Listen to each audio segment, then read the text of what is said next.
Ce jour dédié pour l'élévation de l'âme de Donna Denise Bat Frecha de mémoire bénie, dont c'est aujourd'hui l'anniversaire du décès. La question de Élie. Okay.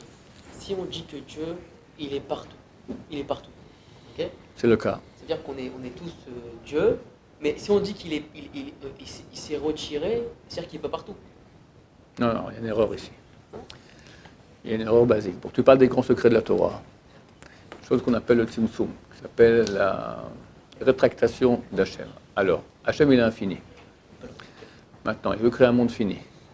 Alors, à l'intérieur de son infini, il se rétracte et il crée une sorte de grande bulle dans laquelle il est présent, parce qu'il est partout, il est impossible qu'il ne soit pas partout, mais il n'est pas visible. Il y a une différence entre présent et se manifester. Hachem, dans les mondes hors de la bulle, tout le monde le voit.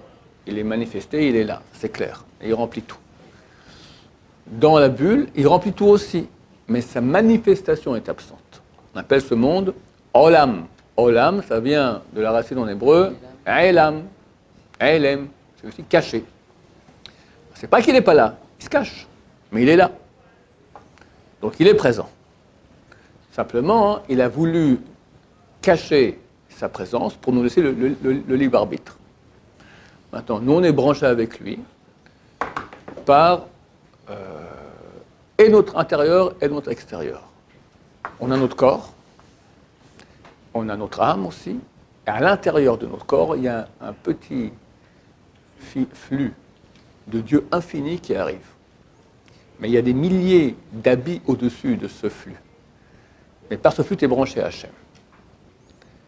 Et à l'extérieur, tu es entouré de lumière d'Hachem. Et la lumière extérieure est plus grande que la lumière intérieure. Et les deux sont nécessaires.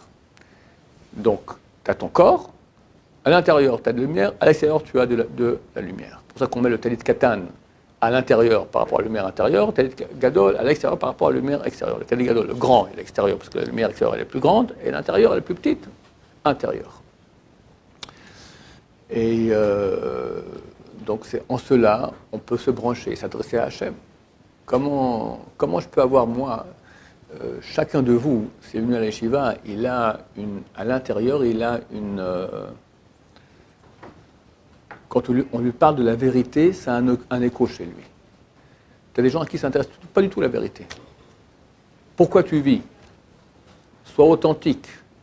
Il y a un sens vrai. Oula, tu me saoules. Tu me saoules.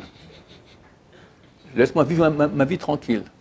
C'est-à-dire qu'il veut vivre son corps et veut complètement se débarrasser. Mais tu as des gens qui sont des fans de la vérité. Comment ils arrivent à ça? Ils arrivent à ce petit fil-là, comme ça qu'ils retient avec Hachem, avec Dieu. C'est marqué la vérité, c'est le chotam, c'est la signature de Dieu sur ça. C'est quoi la signature? C'est par cela qu'on peut arriver à lui. Et ceux qui ont cette sensibilité à la vérité, ils ont tout gagné. Parce que même quand ils vont descendre bien, bien bas, un beau jour, il comprend qu'il est à côté de la plaque et il peut revenir. Bien sûr, il a le choix aussi de ne pas revenir, rester là-dedans. Mais plus il aura cette sensibilité, plus il aura des puissances extraordinaires à enlever de lui tous les mensonges. C'est pour ça qu'il est extrêmement important de ne pas mentir. Parce que quand quelqu'un ment, il coupe cette sensibilité qu'il a avec la vérité. Il accepte le mensonge comme vérité.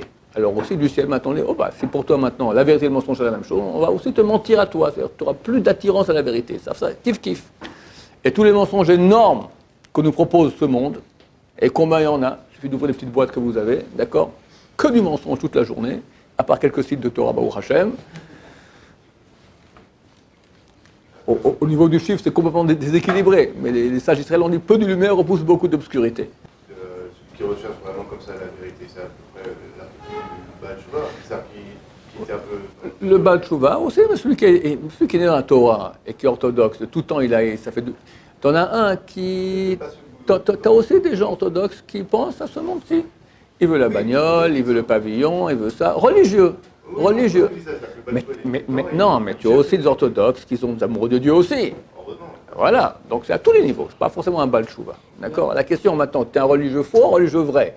Et il y a 30 ans, j'écoutais un très grand rabbin, le Rav Yehuda Hades. Il parlait, le père du Rabbi Yaakov Hades qui est au Kotel, son père.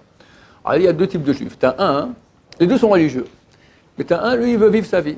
Maintenant, il vit sa vie, puis tout coup, tac, il y a un truc religieux, il faut manger kasher, et Shabbat. Alors, il contourne et il vit sa vie avec la Torah. Puis t'en as un, sa vie, c'est la Torah. C'est la différence. Exact. Les deux sont religieux. Mais t'as un, sa vie, c'est la Torah. Et un, c'est, il y a ma vie, puis bon, il faut faire la Torah aussi. Ça passe pas. Les générations d'après, ça passe plus. Le gosse, il voit ça, il dit, pourquoi mon père, il se casse la tête? Il veut vivre. Ben, qu'il vive. Moi, je vis tranquille, sans Torah. Et un autre, ma vie, comme mon père, ça sera la Torah. Que Dieu nous aide à avoir une vie de Torah. Baruch Adonai, Amen, Amen.